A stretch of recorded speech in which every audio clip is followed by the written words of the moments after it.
Friends, welcome back to my channel. সবাইকে good afternoon. সবাই কেমন আছেন? সবাই নিশ্চয়ই ভালো আছেন, আমিও খুব ভালো আছি। আজকে আমি মশলা ফিশ কারি বানাবো, তার জন্যে আমি 6 পিস মাছ নিয়ে নিয়েছি। এটাকে নুন হলুদ মাখিয়ে রাখছি।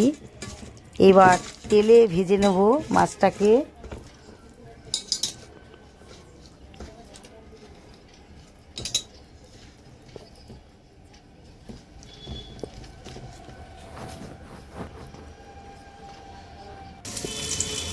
মাছটাকে লাল লাল করে ভেজে নেব।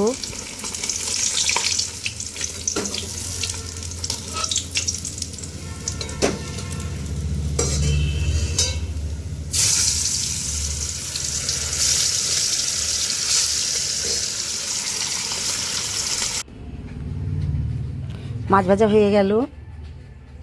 এবার ওই তেলে একটা শুকনো লঙ্কা, 5 ফোড়ন,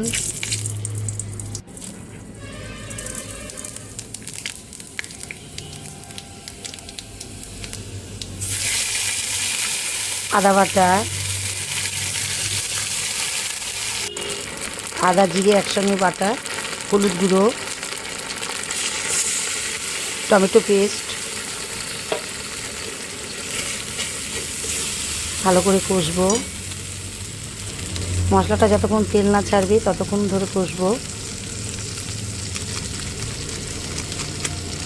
একটু গরম মশলা গুঁড়ো,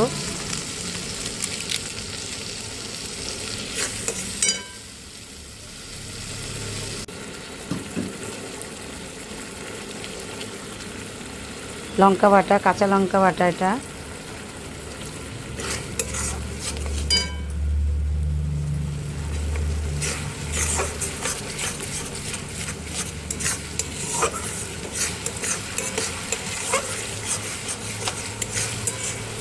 সবাই এখানে পেঁয়াজ দেয়, আমি পেঁয়াজটা দিইনি, পেঁয়াজটা স্কিপ করে গেছি কারণ মাছে। এবার লবণ দিয়ে দিলাম,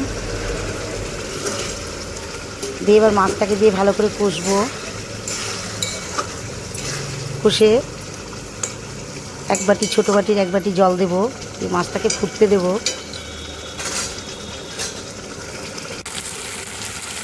কষা হয়ে গেল।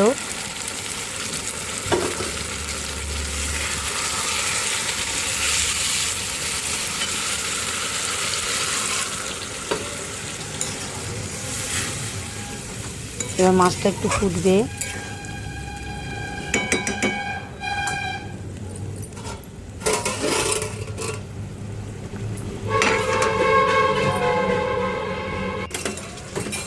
পেঁয়াজ ছাড়া করে দেখবেন, তাও খেতে ভালো লাগবে। পেঁয়াজ দিলেও ভালো লাগবে, পেঁয়াজ ছাড়া করলেও ভালো লাগবে। আমি পেঁয়াজ ছাড়াই করলাম। মশলা ফিশ কারি বাড়িতে বানাবেন সবাই, খুবই সুন্দর হয়েছিল, টেস্টি হয়েছিল খাবারটা। হয়ে গেল মশলা ফিশ কারি, ঢেলে নেব। পরে কড়াটা পুরো পরিষ্কার করে নেব আমি। ভিডিওটি ভালো লাগলে লাইক শেয়ার কমেন্ট করবেন। হয়ে গেল মশলা ফিশ কারি। টাটা।